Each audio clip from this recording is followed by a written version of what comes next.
وصفيه وخليله أرسله الله بشيرا ونذيرا وداعيا إلى الله بإذنه وسراجا منيرا سبحانك لا علم لنا إلا ما علمتنا إنك أنت العليم الحكيم ربنا زدنا علما ينفعنا ربنا يسر ولا تعسر وتمم بالخير والحمد لله رب العالمين.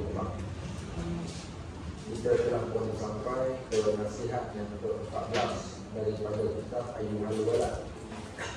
Wahai anakku yang bercinta. Baik, pada nasihat yang ke-13 hari itu kita ceritakan 4 sifat kesempurnaan bagi seorang yang saleh. Kita dah ceritakan juga apa artinya perkataan saleh, iaitu orang yang menempuh jalan untuk menuju ke akhirat. Semua kita adalah orang yang sedang mengikuti jalan ke akhirat. Sama ada dia nak ataupun dia tak nak, dia sedang berjalan. Baik, kita akan masuk pada hari ini, iaitu nasihat yang ke-14, nasihat daripada seorang tokoh di dalam bidang ilmu tasawuf. Tokoh ini bernama Al-Imam Ash-Shibli rahimahullahu ta'ala. Baik, apa kata beliau yang dinukilkan dan diletakkan di dalam wasiat? So, bila kita sebut wasiat, apa makna wasiat? Wasiat ini menyampaikan sesuatu benda untuk diterima oleh seseorang yang mana benda itu adalah benda bermanfaat kepada diri dia. So, bila kita katakan wasiat ni, satu nasihat, kata-kata yang baik yang ditinggalkan oleh orang yang berkata-kata tadi untuk orang yang berada di hadapan dia ataupun untuk orang yang akan datang. Di antara wasiat Imam Ash-Shibli, dia kata adalah dihikayatkan. Dihikayatkan ni dikatakan, diceritakan daripada mana? Allahu a'lam. Bahawa Al-Imam Ash-Shibli rahimahullah telah berkhidmat kepada 400 orang guru. Dia berkhidmat kepada 400 orang guru, Masya Allah. Maksudnya kalau dia berkhidmat kepada 400 orang guru, ini maknanya dia telah belajar. Dia bukan sekadar belajar dan berkhidmat. Sebab itu orang-orang dulu bila dia hantar anak pergi belajar daripada mana-mana guru yang belajar Al-Quran ataupun belajar di pondok dan sebagainya, guru ini tidak meletakkan bayaran kepada anak murid. So, sebagai ganti balik, anak murid ini dia akan berkhidmat kepada guru. Di antara khidmat kepada guru ni ada anak murid pergi tolong memukul. Tahu memukul? Memukul ni bukan memukul guru. Makna memukul ni orang buat pagi, tanam pagi. Nanti waktu ambil pagi ni dia orang pergi tolong. Tak pun pergi tolong bercucuk tanam untuk guru mereka. Yang ada ayam bawa ayam, yang ada gula bawa gula, yang ada kelapa bawa kelapa, yang ada makanan bawa makanan. Itulah orang-orang dulu. Bahkan kita dulu-dulu pun, mak kita pesan, saya ingat saya belajar dengan beberapa orang guru Al-Quran. Waktu pergi tu dia kata, kau kalau dah sampai nanti, pegang tu sapulah sampah dalam rumah guru. Nanti sapulah sampah. Baik, kemudian buatlah apa yang dia suruh buat. Nanti cara orang dulu mereka berkhidmat. Tujuan khidmat ini untuk nak mengambil keberkatan pada ilmu. Mudah-mudahan ilmu tak dapat ilmu, at least dapat pahala. Baik, saya disebabkan oleh kerana kami dulu-dulu dikesan benda yang macam ni, sehingga menjadikan saya ketika belajar di luar negara dulu, saya suka duduk depan sekali. Siapa tahu pasal apa saya nak duduk kat depan? Siapa tahu? Kenapa saya duduk kat depan? Supaya tak tidur? Nak tidur. Duduk kat depan ni satu sebab. Yang pertama, saya nak guru kenal saya. Bila kenal ni, kalau kita tak cerdik, tak pandai mana pun, kurang-kurangnya ada dah belas kesan pasal selalu tengok muka kita kat depan. Sialan bulan ni. Yang keduanya puncanya kerana saya nak buat satu benda yang hak simple. At least dengan benda itulah saya dapat berkat. Apa dia, saya padam pakai hitam. Kerja saya hari-hari, padam pakai hitam, belajar tak pandai. Itulah kerja dia. Datang awal semata-mata kerana nak padam pakai hitam buat. Waktu itu ketika belajar di Jordan tu, seingat saya lah yang ambil kapur, yang ambil powder pen, yang pergi padam semua. Maka disebabkan kita padam tersebut, saya telah mendapat markah 80% pukul 100. Dan saya yakin saya dapat 80 tu bukan pasal saya pandai, tapi pasal saya boleh pandai. Okey, baik. Maka itu antaranya. Okey. So, orang dulu-dulu ni mereka berkhidmat. Sehingga kan Imam Ash-Shibli ini dia pernah berkhidmat kepada 400 orang guru. Baik, bagaimana dengan para sahabat ridwanullah alaihim ajma'in? Ada tak mereka berkhidmat untuk baginda? Ada. Siapa? Okey, siapa boleh bagi satu contoh seorang sahabat yang berkhidmat untuk Nabi sallallahu alaihi wasallam? Sebut satu nama. Abu Hurairah. Okey, salah seorangnya Abu Hurairah. Lain lagi Anas bin Malik. Baik, makna berkhidmat tu orang dulu dia panggil istilah khadam. Khadam tu bukan kuli batak. Okey, kita dah terjemahkan khadam kuli batak. Khadam ni bukan kuli batak. Makna khadam itu maksudnya adalah yang berkhidmat. Sebab tu saya cakaplah untuk kita tukarkan kepada nama YB kita kepada yang berkhidmat, bukan yang berhormat. Okey, so YB adalah khadam kepada rakyat. Ada berani? Okey, baik. Kerana makna khidmat itu adalah khadam. Khadam tu yang berkhidmat lah, yang berkhidmat. So mereka menjadi khadam kepada guru-guru mereka. Baik. Bahkan Imam Asy-Syafi'i, bahkan juga imam-imam yang lain, mereka bermula dengan cara berkhidmat kepada guru terlebih dahulu. Kemudian barulah mereka mendapat keberkatan daripada ilmu tersebut. Baik, semua boleh. Dan kata, dan beliau juga berkata, siapa dia yang berkata ni? Imam Ash-Shibli. Aku telah membaca 4,000 buah hadis. Iaitu dia berkhidmat 400 orang guru dan membaca 4,000 buah hadis. Kemudian aku pilih daripada bilangan 4,000 buah hadis itu sebuah hadis yang benar-benar aku amalkan akan dia dan aku tinggalkan yang lain daripadanya. Dia kata dalam banyak-banyak hadis ni aku cari satu hadis ni yang aku nak beramal dengan hadis tersebut. Dan bagi yang lain tu, maka dia kata aku tinggal. Kerana aku telah memperhatikan hadis yang aku pilih ini dan aku telah mendapati di dalamnya ada keselamatanku dan kesejahteraanku dan telah terkandung di dalamnya segala ilmu al-awwali, ilmu orang-orang yang dahulu. So dia kata cukup satu hadis itu pun dah memadai, kerana pada satu hadis itu terkandung keseluruhan daripada amalan. Baik, siapa yang nampak apa yang saya nampak? So, dapat lihat daripada sini, Imam Ash-Shibli ini adalah orang yang cerdik ketika belajar. Orang yang cerdik ketika belajar ni, dia pilih satu ilmu ni, satu amalan yang bila dia buat benda ni mencakupi ke semua benda. Contoh, pernah dengar tak Nabi SAW pernah menyebut kepada kita satu doa yang mencakupi seluruh doa?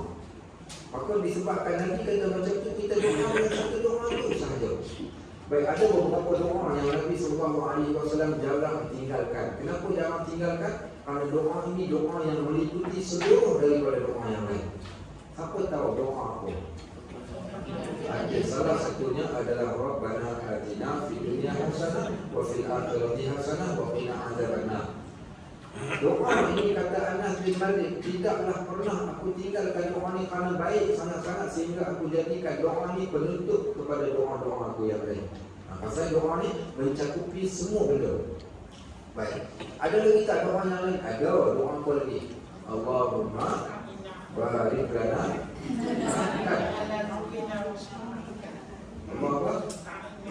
Allahumma bukan satu lagi doa yang lain. Okey, saya ceritakan doa ni datang daripada kisah Al-Abbas bin Abdul Muttalib. Al-Abbas ni pak saudara Nabi SAW. Al-Abbas ni datang, dia kata, ya Rasulullah, boleh tak engkau ajarkan kepada aku satu doa yang mencakupi semua doa-doa yang lain? Maka kata Nabi SAW, wahai Al-Abbas, mintalah, berdoalah kepada Allah dengan satu doa, satu perkataan saja doa ni, tapi satu perkataan ini meliputi seluruh doa yang lain. Apa dia doa yang satu perkataan ni? Allahumma inni as'aluka al-afiyah. Okey, al-afiyah. Satu perkataan, tadi kata satu perkataan ni dah banyak perkataan yang kita bawa bersama. Okey, baik. Okey, Allahumma inni as'aluka al-afiyah. Siapa boleh terjemah apa dia kalimah al-afiyah ni maknanya apa? Al-afiyah, kesihatan. Okey, pasal apa Allah selalu kata dia kesihatan? Pasal bila sebut afiat ni maksud sebut sihat wala afiat. Baik, bukan? Sebenarnya afiat bukan sihat. Afiat. Apa dia makna afiat ni? Afiat ni maknanya adalah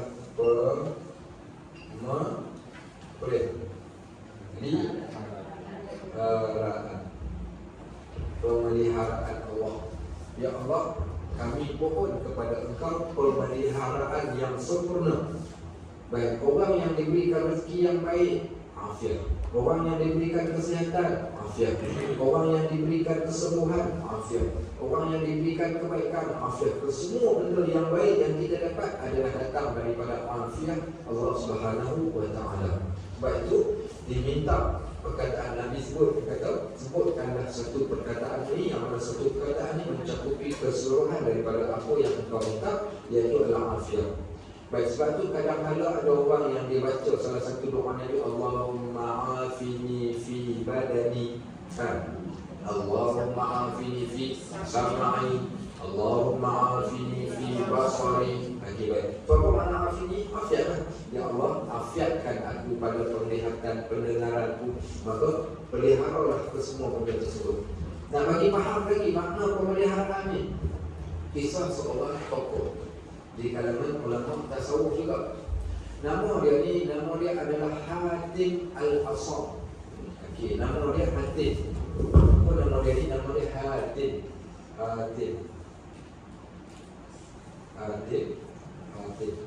Al-Asam. Al-Asam adalah gelar kepada dia. Al-Asam. Apa makna Al-Asam? Al-Asam ni maknanya pekat, bisu, tuli. Jadi Al-Asam ni, Al-Asam ni maksudnya pekat, bisu dan tuli. Pasal apa teruk sangat nama dia Hatim yang pekat, bisu dan tuli. Baik, kisah dia satu hari ketika Hatim, dan ini seorang tokoh, dia tutup guru. Ketika dia duduk di dalam satu kelas, dia tengah duduk mengajar. Satu hari ni tiba-tiba datang seorang perempuan dan tanya satu soalan. Dia pun bagi salam, Assalamualaikum Tuan Syekh yang mulia. Patik ingin bertanya satu soalan kepada Tuan Guru untuk dijawab. Baru saja nak tanya, dia pun tanya-tanya soalan. Ngam-ngam dengan tanya soalan, dia terkentut dengan bunyi yang kuat. Bayangkan tengok seorang dia terkentut kat dalam kelas, dia macam mana kat kentut pula, kentut kuat, baru petai dia pula. Apa yang malulah perempuan ni. Tapi yang menariknya, Hatim Al-Asam ni dia tak dengar. Okey, dia tak dengar. Jadi dia kata apa tadi, dia tak dengar apa kau cakap. Perempuan dia kata Alhamdulillah, aku dia tak dengar apa dia ni. Aku kentut dia tak dengar, soalan tak dengar, kentut tak dengar. Bila ditanya kepada Hatim, kau tak dengar ke perempuan tadi tu kentut? Dia kata sungguh aku tak dengar. Sebenarnya dia kata yang tak dengar itulah adalah afiat daripada Allah. Allah pelihara aku ni sehingga kan aku dipelihara daripada melihat dan mendengar keaiban orang. Itu pun afiat. Kadang-kadang kita tak maulah dengar tahu pasal keburukan orang, kita tak inginlah. Maka Allah hijabkan kita ni, bab keburukan orang ni kita tak tahu, tak ambil tahu, dan Allah tidak bagi kita tahu, dan tak ada siapa pun sampai kepada kita. Itu lebih baik dan lebih afdal. Sebenarnya itulah al-afiyah. Al-afiyah ni bukan sekadar pelihara kita dalam bentuk beri kebaikan semata-mata, bahkan terjaga kita ni daripada sebarang keburukan, maka itu juga dinamakan al-afiyah. Maka bila tanya pada hati, dia kata itulah al-afiyah yang Allah berikan kepada kita. Siapa tahu ada tempat dalam solat kita baca doa afiyah. Siapa tahu kat mana? Waktu dalam solat, dia doa kunut kat mana? Yang berkata doa kunut yang kita sebutkan dalam afiyah ni. Okey. Allahumma hdini fi man hadait wa afini fi man afait. Nampak tak? Wa afini fi man afait. Afiatkanlah daku sebagaimana engkau afiatkan orang-orang yang tertentu. Maka itulah makna perkataan al-afiyah. Baik, maka dia kata Ash-Shibli lagi dia kata, maka dia kata di dalam hadis itu aku dapati ada keselamatanku dan kesejahteraanku, dan telah terkandung dalamnya segala ilmu al-awwalin, ilmu orang yang dahulu, dan ilmu al-akhirin, ilmu segala orang yang kemudian. Maka aku merasa cukup dengan berpegang teguh dengannya. Maka hadis itu adalah sebuah hadis yang diwasiatkan oleh Nabi SAW kepada salah seorang sahabatnya. So dia kata dalam banyak-banyak hadis ni aku pilih satu hadis, yang mana satu hadis ni mencakupi seluruh benda. Dan dialah dalam hadis tersebut terdapatnya amalan orang dulu dan orang yang terkemudian. Maknanya faedahnya, dia memberi faedah kepada orang dulu pun dapat faedah, dan orang yang terkemudian pun kalau dia beramal dengan hadis ini, nescaya mereka juga akan mendapat faedahnya, faedah yang sama. Baik, boleh kalau nak beramal macam tu? Jawapannya adalah boleh. Kenapa boleh? Selagi mana benda tersebut meliputi segala-galanya, keseluruhan daripada benda yang lain. Baik, maka apakah hadis yang dia membacakan? Dia kata hadis itu berbunyi, i'mal li dunyaka biqadri muqamika fiha wa'mal li akhiratika biqadri baqaika fiha wa'mal lillah biqadri hajatika ilaih wa'mal linnar biqadri sabrika 'alaiha. Satu kata-kata yang amat cantik. Apa maksudnya? Bekerjalah untuk duniamu sekadar mana engkau akan tinggal dekat dalamnya. Maksudnya apa? Wasiat nasihat ini, aku pegang dengan hadis ni, kalau korang nak ambil nasihat aku, ambil dah sama sebagaimana aku ambil. Iaitu kita ni dekat dunia ni buatlah kerja ni, cari dunia ni sekadar apa yang kita nak gunakan sahaja. Baik, apa yang kita nak gunakan? Apa yang kita nak gunakan ni? Contoh, okey, yang pertama, sekarang ni kita bekerja. Sebab apa bekerja? Sebab kita nak makan. Kemudian kita ada anak isteri, kita nak kena salur, maka kita kena bekerja. Baik, kemudian bila dah kita bekerja pula, kita dapati ada benda yang kita tak beres lagi. Apa dia? Haji. Maka kita tambahkan lagi, usaha lagi supaya kita dapat pergi haji. Kemudian pula, kita juga memerlukan kenderaan untuk memudahkan kita bergerak mencari rezeki, pergi ke masjid, pergi majlis ilmu. Maka kita bekerja lagi untuk dapatkan benda tersebut. Baik, kemudian yang pula kita lihat pula ada di kalangan orang-orang yang susah. Kalau kita tak ada tambahan lebihan duit, kita tak mampu nak bantu, maka kita pun tambah lagi duit untuk nak buat benda tersebut. Akhirnya, last sekali, okey, baik, apa kita buat? Maka kita gunakan dunia yang kita buat ni hanya sebagai jabatan untuk akhirat. Bukanlah tujuan kita cari dunia ni untuk kesedapan hidup di dunia ni. Itu maksudnya, ambil dunia sekadar yang engkau nak duduk kat dalam ni. So, kamu orang yang bermusafir, orang nak pergi ke KL, maka dia bawa bekal yang setara dengan kehidupan di KL, yang agak cukup. Lebih itu pun lebih yang untuk atas dasar kamu nak berhati-hati kalau dia berlaku sesuatu benda. Tapi dia tak bawa. Pergi mana ni? Pergi KL. Bawa apa? Bawa emas 3 kilo. Duit bawa 300,000. Berapa malam nak duduk? Nak duduk 2 malam. Maka itu orang kata orang yang pelik. Contoh baru-baru ni ketika kami pergi menunjukkan haji, berlaku satu kisah. Ada seorang orang kaya berpangkat, yang ada pangkat. Jadi saya ditugaskan bawa BVIP. Ada lebih kurang sekitar 20 orang lebih BVIP. Dan saya berkhidmat kepada mereka ni ketika berada di sana. Dia orang dekat sana, dia ambil package 100,000 lebih. So mereka duduk di hotel sofa. Hotel bukan sekadar menghadap Kaabah, bahkan nampak Kaabah dan orang bertawaf. Satu malam tak adalah mahal mana, satu malam 5,000 sahaja. Satu malam 5,000 untuk duduk di situ. Dia orang pun duduk tak lama. Selesai haji, mereka terus pergi ke Madinah. Baik, jadi saya pun berkhidmat daripada seorang ke seorang, daripada orang kaya ni ke orang kaya kemudian. Dalam ramai-ramai itu ada seorang orang kaya ni.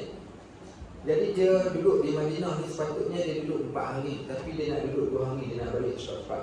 Dia kata dia tak seronok lah, dia ada urusan begitu begini, macam tak sudilah nak duduk. Jadi saya kata rugilah, saya kata Datuk, sebab Datuk dah tiket Datuk ni tiket business class. Okey, kalau Datuk balik awal, Datuk kena beli tiket baru, tiket tu dah burn.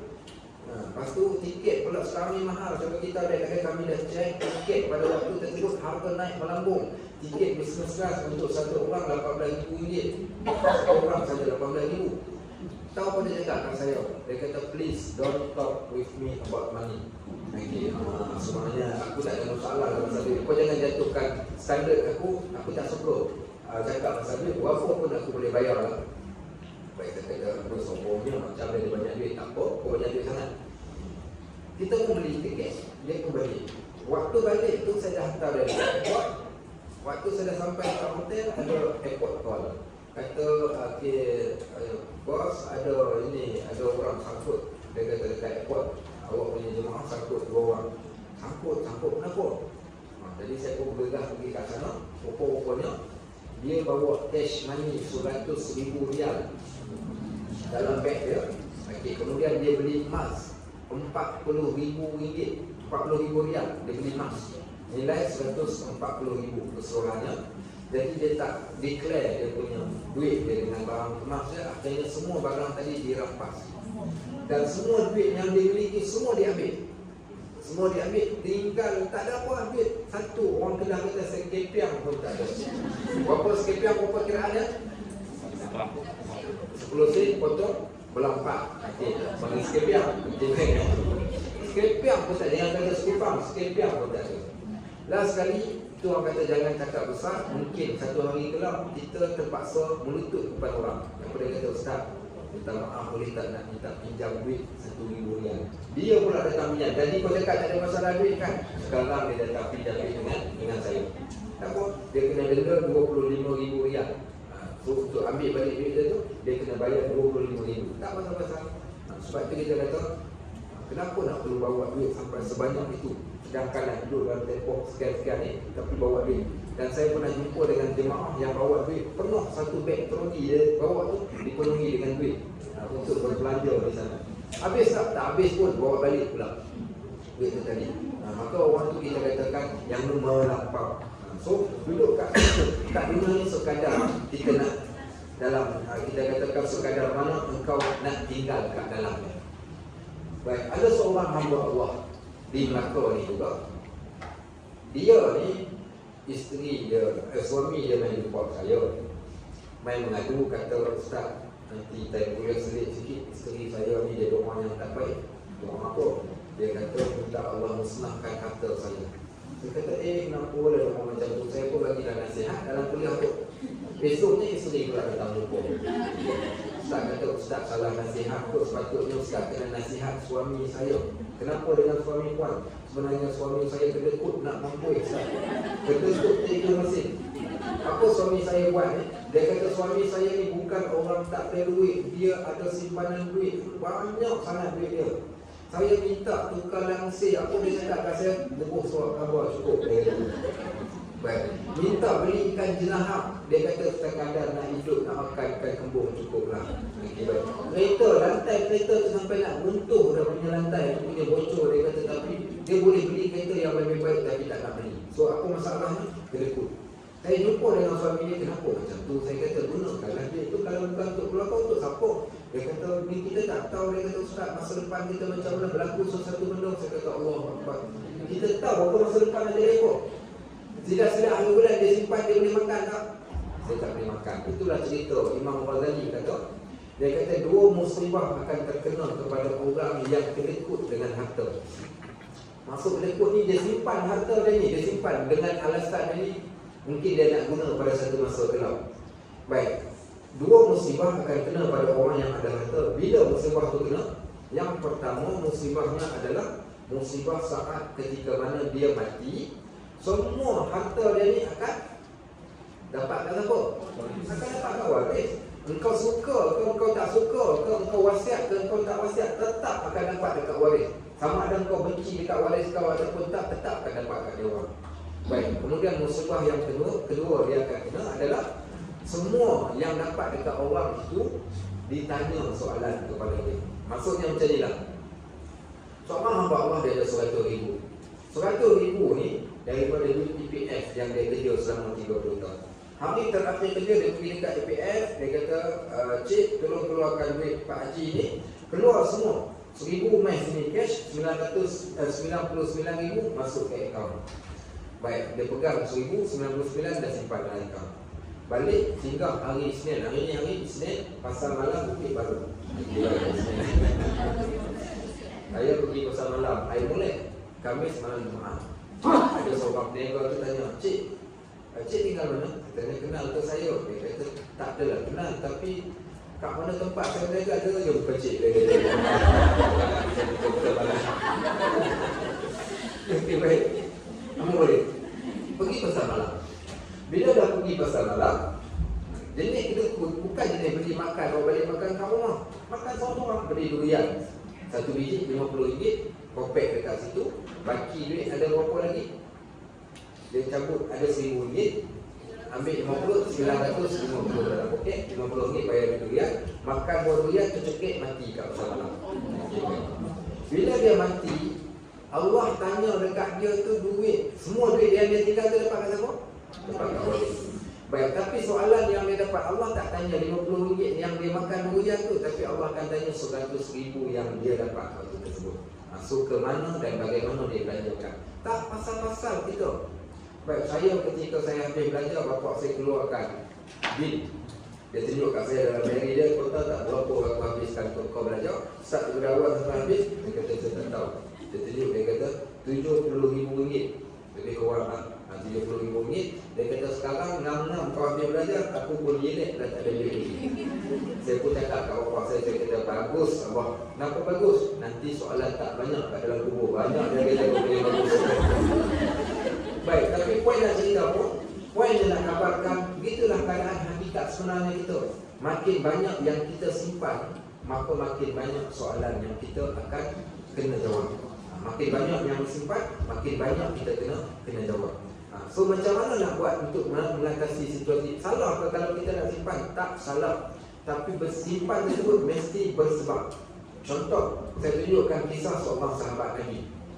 Nama sahabat ni Sa'ad bin Abi Waqqas radhiyallahu anhu. Sa'ad bin Abi Waqqas ini antara 10 sahabat yang dijamin masuk syurga. Dia pernah sakit teruk, sakit tenat. Sehingga kan orang tu sangka sakit tenat dia ni akan menyebabkan dia mati, dan dia pun sangka macam tu. Tapi Allah panjangkan lagi usaha dia sampai 80 tahun lebih. Waktu selepas satu Mekah ni dia jatuh sakit. Nabi SAW pergi ziarah dia. Ketika Nabi SAW ziarah dia ni, waktu tersebut dia kata, ya Rasulullah, aku wakafkan semua harta benda aku kepada kau. Ambillah semua. Nabi SAW kata dekat dia, tak boleh. Banyak, dia kata semua tak boleh. Dia kata kalau semua tak boleh, aku bagi separuh harta aku kepada kau ya Rasulullah. Nabi kata separuh pun banyak. Dia kata kalau separuh pun tak boleh juga, apa kata aku berikan 1/3 kepada kau. Kata Nabi SAW, 1/3 pun banyak tetapi boleh. Dan Nabi sambung lagi, Nabi SAW kata, sesungguhnya engkau tinggalkan kepada keluarga engkau harta untuk mereka hidup, daripada mereka meminta-minta itu lebih baik lagi daripada engkau buat apa yang kau buat sekarang. Maksudnya apa? Boleh untuk tinggalkan harta, tujuan untuk ditinggalkan pada waris. Supaya apa? Supaya waris kita tak meminta-minta, sekurang-kurangnya dia orang tak ada harta sedikit nanti. Kalau tujuan yang tu dibenarkan. Tapi kalau tujuan untuk diri sendiri, untuk kita nak joli, untuk kita nak berseronok, yang ni jangan. Yang ni jangan. Kalau untuk tujuan kita tinggalkan untuk waris kita, contohnya nak ambil berkat hasil daripada titik peluh kita yang bekerja, yang ni tanah ni bagi kat anak tu, tanah ni bagi kat anak ni, yang ni masih lagi dalam kategori yang dibenarkan. Tapi satu cerita ni yang menarik untuk kita teladani, ini kisah seorang lelaki Pak Haji daripada Kedah. Nama dia Pak Mut, Pak Mit, Pak Mat, macam tu lah, saya pun tak tahu salah satu lah. Ceritanya, dia ni orang yang biasa-biasa, orang yang buat sawah padi ni. Dan dia ada 10 orang anak, semua anak-anak dia ni berjaya, belajar baik, berjaya jadi orang yang hebat. Ada engineer, ada doktor, ada cikgu. Tapi Pak Mit ni walaupun dia dah tua, umur 70 lebih dah, dia masih lagi dia buat benda, dia buat sawah padi ni. Sampai kan jadi bualan orang kampung, apalah tua-tua pun dulu bekerja cari duit, apa anak engkau tak belak, engkau tak bagi duit kat engkau ke? Pernah engkau belak dia orang sampai berjaya, last lagi dia orang biarkan engkau pergi turun dalam sawah pagi buat kerja kotor macam tu. Akhirnya orang duk kata pada dia diam sampailah satu hari barulah dia cerita. Sebenarnya dia kata, aku bekerja tu, aku buat sawah padi bukan sebab kerana duit anak aku bagi tak cukup, anak aku bagi lebih daripada cukup. Tapi sebab satu benda saja aku buat macam tu, sebab kerana dia kata kalau aku buat benda, aku boleh bayar zakat. Tujuannya untuk bayar zakat semata-mata. Semua kalau orang buat benda, semua orang kena bayar zakat. Siapa yang buat benda, dia kena bayar zakat. Maknanya kalau dia tak bayar zakat, tak boleh. Bahkan kalau dia tak buat benda, dia tak akan bayar zakat. Baik, soalan saya nak tanya, mana yang lebih baik? zakat dengan sedekah biasa? Zakat. Mana lebih baik, solat sunat dengan solat fardu? Solat fardu. Maka siapa yang keluarkan zakat, zakat itu lebih aula, lebih baik daripada sedekah. Okey, sebab zakat itu hukumnya adalah fardu. Maka tujuannya kerana dia nak buat satu ibadat zakat sampai dia sanggup turun buat kerja kotor pergi ke sawah. Kalau dunia untuk benda yang macam ni, dunia itu berada pada dunia yang terpuji. So yang ni tak salah. Tapi yang salah ni, kalau bayangkan tengok kita yang dah berusia 60 tahun, 70 tahun, kita masih lagi memikirkan untuk dunia dan kesenangan dunia, nak kumpulkan harta untuk tujuan dunia dan seronok. Yang ni, inilah yang dimaksudkan dengan apa yang disebutkan. Adapun yang lain daripada itu tak jadi masalah. Simpan duit sedikit untuk buat anak-anak besok kalau kita meninggal, anak-anak adalah sedikit untuk dia orang tanda berkat daripada kita. Contohnya, yang itu tak ada masalah. Yang jadi masalah, kita mengumpul kekayaan demi kekayaan, tujuan untuk berseronok, untuk berada kat dalam dunia. Dia sama lagi. Dia kata, dan beramallah untuk akhiratmu. Beramal untuk akhiratmu sekadar mana engkau akan berada di sana. Maksudnya apa? Buatlah kerja untuk akhirat ni sekadar mana engkau akan berada di sana. Selama mana nak duduk kat sana? 10 tahun. Okey. Berapa lama nak duduk kat sana ni? Kat akhirat. Khalidina fiha abada. Duduk kekal selama-lamanya. Jadi, sekarang kalau yang dunia, kita buat kerja dunia untuk kadar kita nak guna. Kalau untuk akhirat, maknanya yang mana nak kena lebih? Of course lah, nak kena lebihkan akhirat. Pasal kita nak duduk lama dekat akhirat ni. Kat akhirat ni kita nak duduk tempat yang paling lama. Sebab tu kalau tengok balik bekalan, sampaikan Allah sebut dalam Al-Quran, wattaqullah ya ayyuhallazina amanu taqullah wal tanzur nafsun ma qaddamat lighad. Wahai manusia, takutlah kamu kepada Allah. Tengok pada setiap diri apa bekal kamu untuk esok. Untuk esok, kalau kamu mati, apa bekalan yang kamu nak bawa untuk jumpa Allah Subhanahu Wa Taala? Maka beramal untuk akhirat ni sekadar mana engkau akan berada di sana. Sekadar mana ni nak berada di sana ni, kita nak duduk lama sangat-sangat. Maka setiap benda yang kita buat di dunia ni biarlah ada hubungan dengan akhirat kita. Baik, dan beramallah kerana Allah sekadar mana engkau berhajat kepadanya. Beramal kerana Allah sekadar yang kau berhajat. Ayat ni sebenarnya ayat semua kita fikir. Berapa hajat kita kepada Allah ni? Hajat setara mana? Tak ada tempat yang paling kita perlu asalkan hajat kita ni melainkan kepada Allah. Sebab kita fakir, Allah kaya. Sebab Allah sahaja yang boleh menentukan ke mana tempat kita. Maknanya, nak tak nak, setiap orang ni dia perlu berhajat kepada Allah. Dan dia tak boleh tinggalkan Allah sedikit pun, walaupun sedetik dalam kehidupannya. Kerana Allah yang mengatur, Allah yang menguruskan, Allah yang memberi, Allah yang menurunkan. Maka kesemuanya Allah. Maka tidak ada sebab pun untuk kita tinggalkan Allah dan kita tidak berhajat kepada Allah. Sebab itu kita sebut nahnu, kita ini muftaqirun. Kita memerlukan dan berhajat ila Allah, kepada Allah. Sebab itu orang selalu sebut faqir. Al-faqir ila Allah. Al-faqir, apa makna al-faqir ni? Al-faqir maknanya orang yang berhajat kepada Allah. Karena kita tidak ada, Allah sahaja yang mampu memberikan kepada kita. Maknanya apa? Kena buat semua-semua beramal kerana Allah, kerana kita berhajat kepada Allah Subhanahu Wa Taala. Dan buatlah sebarang amalan yang akan memasukkan engkau ke dalam api neraka sekadar engkau sabar menahan seksa. So, ayat ini kena ambil pada sebaliknya. Jangan ikut ayat ni. Kalau ikut ayat ni, buatlah sebarang amalan yang akan masukkan kau ke dalam api neraka sekadar mana kau sabar menahan. Maksudnya apa? Kalau hang rasa kuat sangat, boleh tahan api, tak apalah, buatlah apa pun kau nak buat. Itu maksudnya macam tu. Tapi kalau tak tahan, jangan lupa pasal. Sebab tu ayat ni dipanggil mafhum mukhalafah. Mafhum mukhalafah ni, dia kata kalau engkau tak takut dekat api neraka, buatlah apa yang kau nak buat. Tapi kalau kau takut, hati-hati, kau jangan buat. Sama juga, kalau lah sekiranya kau rasa dunia ni seronok, carilah dunia. Okey, baik. Dan kalau kau rasa akhirat tu tak penting bagi kau, buat sikit-sikit je lah, tak payah buat banyak-banyak pun. So ayat ni, seumpama kita katakan satu benda nak suruh kita fikir. Dia tinggalkan seolah-olah berada di awang-awangan. Dia tak bagi satu keputusan yang tepat, tapi dia bagi kita fikir. Baik, kita mula dari awal ni. bekerja untuk dunia sekadar mana engkau akan tinggal kat dalamnya. Baik, sekadar mana nak tinggal kat dalamnya ni?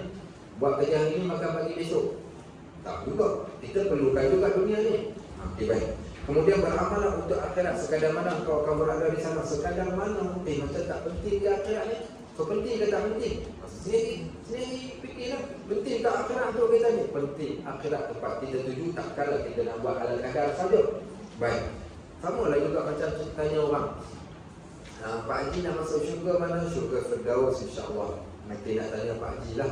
Pak Haji tengok handphone sehari berapa jam? Tak adalah lama sangat Ustaz. Kadang free tengoklah, kadang 2 jam, kadang 3 jam. Oh, masya-Allah. Baik, Pak Haji masuk ke tandas sehari berapa kali? Sehari ada 4-5 kali. Kalau pukul semua ada dalam 1 jam. Ada kot 1 jam. Baik, Pak Haji tidur sehari berapa kali? Dia kata malam tidur tak lama sangat, dalam sekitar 4 ke 5 jam. Siang tambah lagi 2 jam. Maknanya lebih kurang dalam sekitar 7 jam. Dia kata ya Ustaz. Baik, Pak Haji makan sehari berapa kali? Biasa 4 kali Ustaz. Sekali makan berapa minit? 30 minit. 4 kali makan? Okey, maknanya 2 jam lah. Okey, 2 jam. Baik, sekarang nak tanya soalan pula kat Pak Haji lah, soalan terakhir. Pak Haji solat, satu solat berapa minit? Okay. 5 kali solat, satu solat tu pasal Pak Haji dah pandai dah solat, dah cakap satu solat 5 minit. Kalau orang lambat tu pasal dia tak cakap lagi. Okey, baik. So, Pak Haji dah cakap satu solat 5 minit. 5 kali 5 25. Tambah 5 minit waktu kecederaan, jadi 30 minit. Baik, sekarang kita nisbahkan. Solat dengan handphone mana menang? Menang handphone. Solat dengan tidur mana menang? Menang tidur. Solat dengan toilet, mesti solat punya. Menang toilet lagi daripada solat. Ya Allah, tanya dah masuk syurga mana? Syurga Firdaus. Inilah maksudnya. So, kat mana kita letakkan kepentingan akhirat kita dalam diri? Sebab itu, orang yang letakkan akhirat dalam diri ni, dia takkan lalai dan neko. Dunia tak apa dah dia buat dalam kerja dekat dunia dia, tapi pada waktu yang sama dia akan simpan pada bahagian akhirat dia. Bahkan untuk akhirat tu dia lebihkan, dia pentingkan dalam kehidupan dia. Itu maksud dia. Baik, dan yang terakhir, kalau rasa kulit tadi itu tebal sangat, boleh tahan dengan api neraka. Dah buat dah test yang saya pesan, dah buat dah. Kadang itu saya kata cuba balik test tengok. Balik buka iron nombor 3, tarik kain bagi kat untuk tu tengok. Kalau boleh tahan, tak apalah. Tapi kalau tak boleh tahan, itu baru api dunia lebih dahsyat dari api akhirat. Sebab itu dalam surah Al-Waqi'ah ada satu ayat cerita tentang api. Siapa pasal? Allah sebut dalam surah Al-Waqi'ah, afara'aytumun narul lati turun antum ansha'tum syajarataha am nahnul munsyi'un nahnu khalaqnaha tazkiratan wa mata'an lil muqwin fasabbih bismi rabbikal azim. Apa maksudnya? Manusia KPA nampak tak macam mana waktu KPA nyalakan api? Okey, KPA tengok tak waktu KPA nyalakan api tu? Allah tanya lagi, siapa yang jadikan api tu? Kami ke KPA yang jadikan? Allah tanya. Baik, kami jadikan api, nahnu khalaqnaha tazkiratan, kami jadikan api peringatan untuk KPA, wa mata'an lil muqwin, dan satu kesenangan untuk kamu di dunia. Api ada dua. Yang pertama peringatan, yang kedua untuk faedah. Peringatan yang Allah nak memperingatkan api yang kau sedang nyalakan, yang kau masak, yang kau pandang tiap-tiap hari. Kau tahu tak api neraka itu bagaimana? So, peringatan suatu kita nak masak nasi itu, tengok api, Masya Allah, bagaimana lah kat akhirat kalau aku dimasak dalam koyuk macam ni.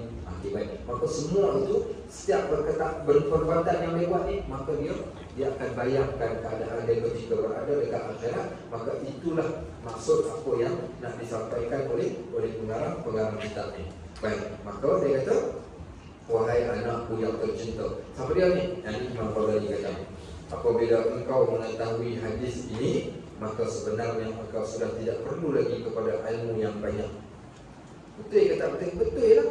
Kalau kita faham apa tujuan kita hidup dekat dunia, kalau kita faham berkaitan pentingnya akhirat kepada kita, kalau kita faham pentingnya keikhlasan kepada Allah. Baik. So dalam hadis ni ada beberapa penting. Okey. Ada beberapa perkara. Beberapa perkara kita sebut satu-satu. Okey. Perkara yang pertama, okey, yang pertama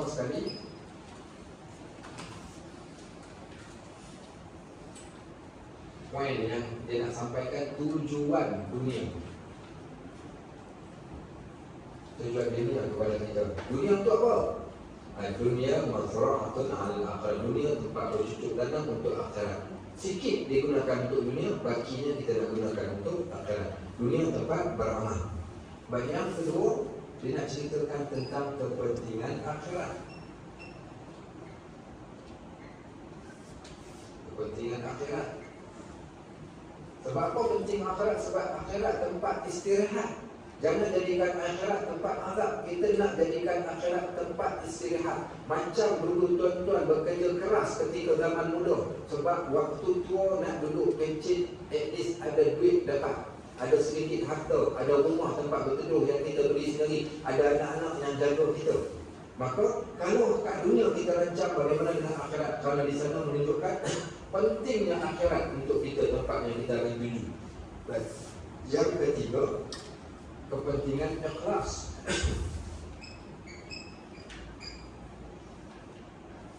Ikhlas. Baik, kenapa pentingnya ikhlas? Dengan ikhlas sahaja amal kita akan diterima oleh Allah dan dapat manfaat.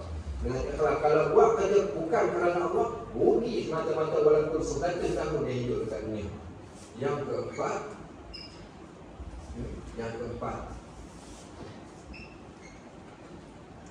takut neraka. Takutkan neraka. Baik, 4 benda ni kalau kita boleh buat, kita faham tujuan dunia ni kepada kita, kita faham tentang kepentingan akhirat, kita faham tentang kepentingan beramal dengan ikhlas supaya amalan diterima, dan kita takut akan apa, cukup akan menjadikan seorang itu orang yang baik. Cukup, dia akan menjadikan baik. Yang pertama, tujuan dunia. Tujuan dunia ni bukan tempat untuk kita nak bergaduh, berebut harta. Tujuan dunia ni untuk kita cari sedikit rezeki untuk tujuan akhirat kita. Dunia ni tempat kita beribadah. Dunia ni kita ni sebagai hamba Allah yang ditugaskan, wa ma khalaqtul jinna wal ins illa liya'budun. Kami tak ciptakan jin dan manusia melainkan nak buat ibadat kepada Allah. Semua kerja buat kita kat dunia ni asasnya adalah ibadat. Baik, yang kedua ni, kalau seorang tadi tu dah letakkan akhirat sebagai tempat dan matlamat tujuan hidupnya, nescaya pada waktu tu semua amalan dia akan menjuruskan jadi amalan yang baik. Yang ketiga, kepentingan ikhlas. Dia tak akan duduk kat dunia, dia tak akan beramal kerana sebab yang baik, dia hanya beramal kerana Allah semata-mata, bukan kerana nak cari nama manusia dan sebagainya. Yang keempat, maka dia takut kepada api neraka. Bila takut pada api neraka, dia akan berhati-hati pada setiap tindakan yang dia lakukan. Bukankah ini 4 nasihat yang amat-amat bermanfaat? Kalau semua 4 benda ni kita ada dalam diri kita, confirm jadi wali dah kita ni. Kalau dapat ni, dah jadi wali dah kita. Dari jadi wali tak? Jadi wali juga. Wali anak nak kahwin je lah. Baik, sahabat-sahabat rahimahullah. Baik, maka itu apa yang disebutkan. Sebab tu kata pengarang kitab ni, bila engkau mengetahui tentang hadis ini, sebenarnya engkau sudah tidak perlu lagi kepada ilmu yang banyak. Cukup dengan 4 poin penting ini dan memadai bagi kita. Baik, wallahu a'lam bishawab, walhamdulillahirabbil alamin. Ada persoalan tadi? So kita masuk di ruang sekitar 15 minit. Tak boleh tanya soalan. Ada soalan? Soalan? Lepas ni, kan panjang umur. Dah ada dah nama tu, Hatim Al-Asar. Dah ada dah. Lepas ni nasihat ke-15 dah masuk dah wasiat Hatim Al-Asar. Nanti minggu depan kita cerita tentang Hatim Al-Asar. Okey, ada persoalan nak tanya? Sila. Siapa yang ada soalan? Baik, ini ada soalan apa ni? Ada soalan sebenarnya ada. Okey, sila.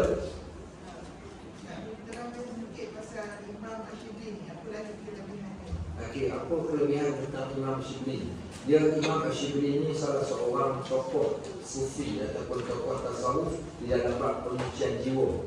Dia di antara golongan tabi'in. Dia di antara tabi'in. Tabi'in maksudnya orang yang tak pernah jumpa dengan Nabi, tapi sempat jumpa dengan para sahabat saja.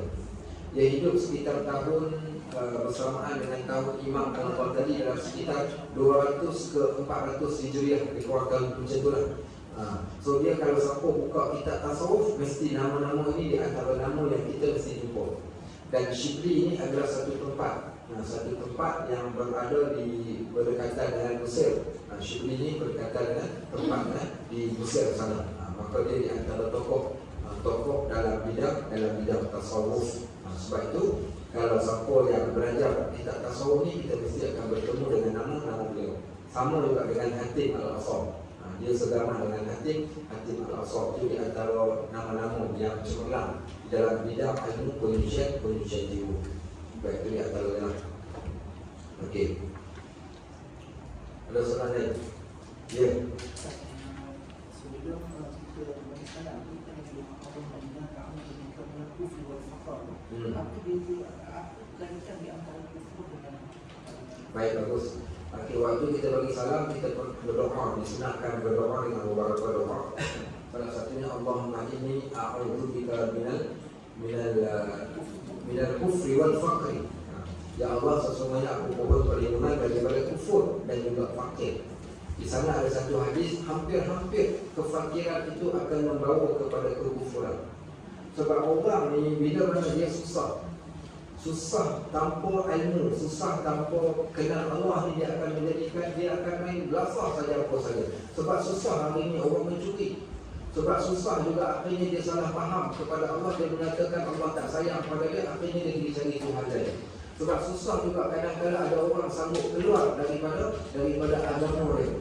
Sebab tu dia katakan hampir-hampir susah fakir itu akan membawa kepada kekafiran. Sebab apa? Sebab ramai orang yang susah ni, di antaranya orang yang susah bila tak ada agama ni, dia akan terus jadi sesat terus. Bahasa mudah jadilah. Kami buat CSR. Bila kami buat CSR ni, CSR ni maksudnya kita buat cantik, buat bantuan kebajikan, masuk mana kata kampung kita masuk. Nanti orang haji dia boleh plan dengan kita orang. Dulu pun kita pernah letak dekat sini telur. Dulu batu PKP dulu lah antaranya. Jadi bila kita pergi ziarah rumah orang yang susah, satu rumah orang saya jumpa ni dekat Teluk Mas. Saya tak pernah jumpa orang susah macam tu, dan kita tak ada lagi orang susah. Susah macam mana ni? Susah itu sampai ke tahap kita pergi rumah ni, dia masak pakai dapur kayu. Zaman ni ada orang masak pakai dapur kayu. Dia masak dapur kayu dekat belakang pintu rumah dia. Dia masak dengan anak ada seluar tak pakai, rambut kusut masai.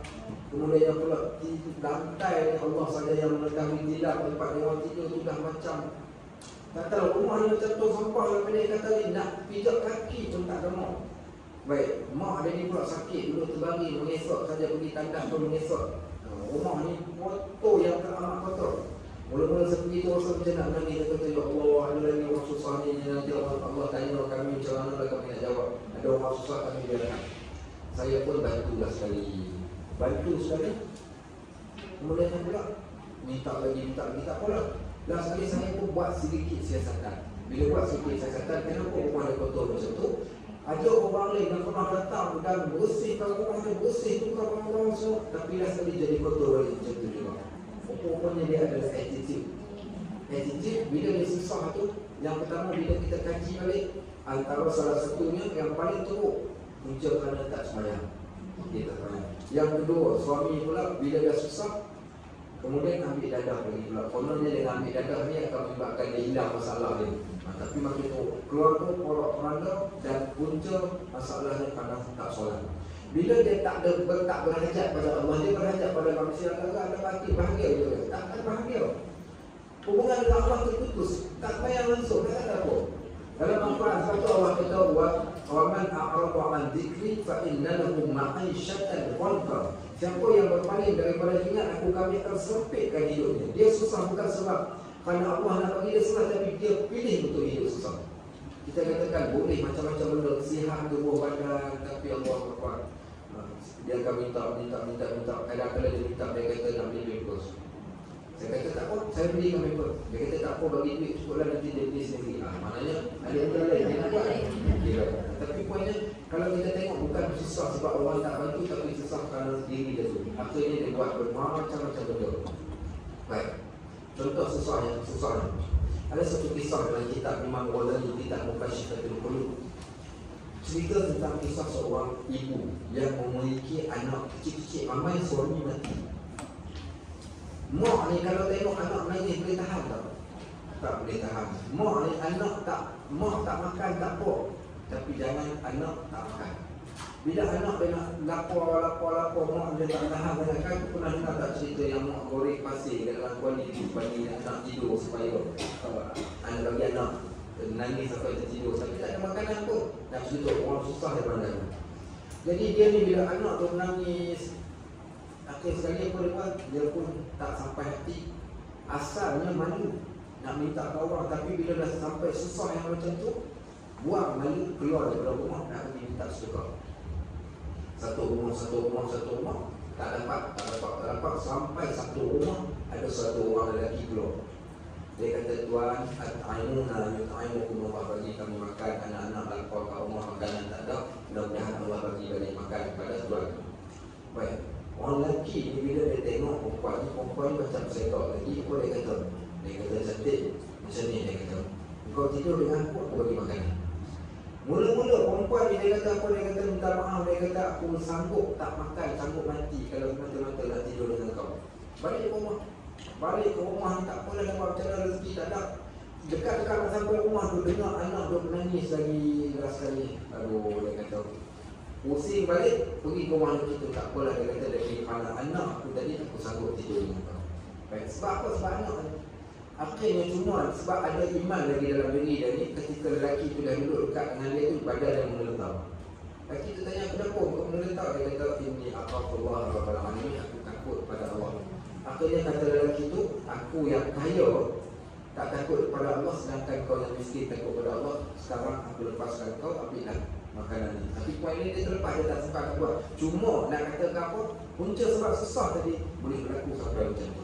Sebab tu hari ni bila kami tengok kesimpulan yang boleh saya buat, ramai fakir miskin di Melaka ke di tempat yang lain, punca kesusahan tu punca kerana dia sendiri yang jauh daripada Allah.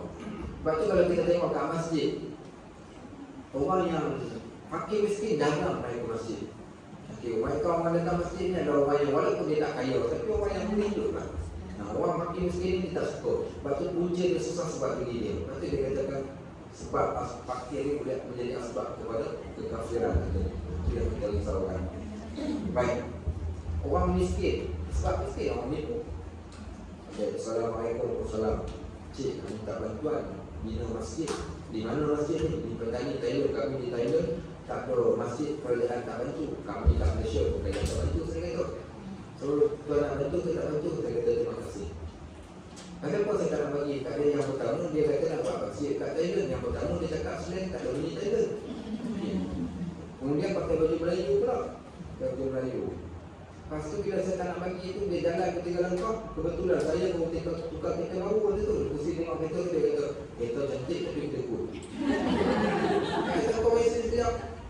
Saya kata aku sudah bulu kau dekat aku. Aku tak nak bagi kau sebab dia kut, tapi sebab kau tak meyakinkan aku untuk aku bagi. Cerita dia nampak punca kerana duit tadi, kerana dunia, kerana fakir. Dia menipu orang, dia buat kerja tak senonoh, dia mencuri. Itu yang puncanya. Sebab tu Nabi SAW dia minta doa kepada Allah. Apa doa Nabi? Allahumma ja'al rizqa ahli Muhammad kafafan. Ya Allah, jadikan rezeki ahli keluarga Muhammad tu rezeki yang mencukupi. Cukup berbeza dengan kaya. Bukan minta kaya, minta cukup. Cukup ni maknanya sampai ke tahap kita tak perlu minta-minta. Cukup ni at least boleh makan, boleh minum, boleh sedikit kita katakan buat amal kebaikan, memadai bagi kita yang mencukupi. Bukan yang lemah lebih-lebih. Baik, kalau kita dapat rezeki yang lebih-lebih, sila-sila kita tak datang rumah haji. Tuan-tuan semua dah jadi jutawan. Paling kat mana? Assalamualaikum, kat mana lama tak datang? Minta maaf ni apa namanya pasar dekat apa namanya dekat apa? Bandung. Ada apa kat Bandung? Kena pergi Bandung. Kat Bandung, pergi Bandung. Jadi baik. Esok pula tanya kat mana haji? Minta maaf hari ni pakai si kerabu kat mana? Kat Kerabi. Bukan si kerabu kat Kerabi ni. Atau pergi naik motor pergi Kerabi yang motor. Ada seorang anak muda daripada Luyo. Mula dia pakai motor kat boleh dia tukar pakai motor 600cc. Sebab kita dah, tapi alhamdulillah dia motor besar sampai ke rumah haji. Yang ni kesnya 6 bulan dia pakai, dia tiba dia masuk dalam Facebook dia nak jual. Saya tanya dia, kenapa nak jual bawa pakai? Dia kata, Ustaz dulu pakai kapcai sampai masjid, pakai motor besar ke Krabi dia sampai dia masjid. Dia baik. So itulah maksudnya, sebab tu kena ada ilmu, insyaAllah ada akhirat dalam kepala. Kalau kita kaya pun dia tak akan menjadikan kita sesat dan benar. Baik. Okey, ada soalan lain? Lebih kurang. Walhamdulillahirabbil alamin. Subhanallahumma wa bihamdik, asyhadu an la ilaha illa anta, astaghfiruka wa atubu ilaik. Wa sallallahu ala sayyidina Muhammad wa ala alihi wa sahbihi wasallam. Walhamdulillah.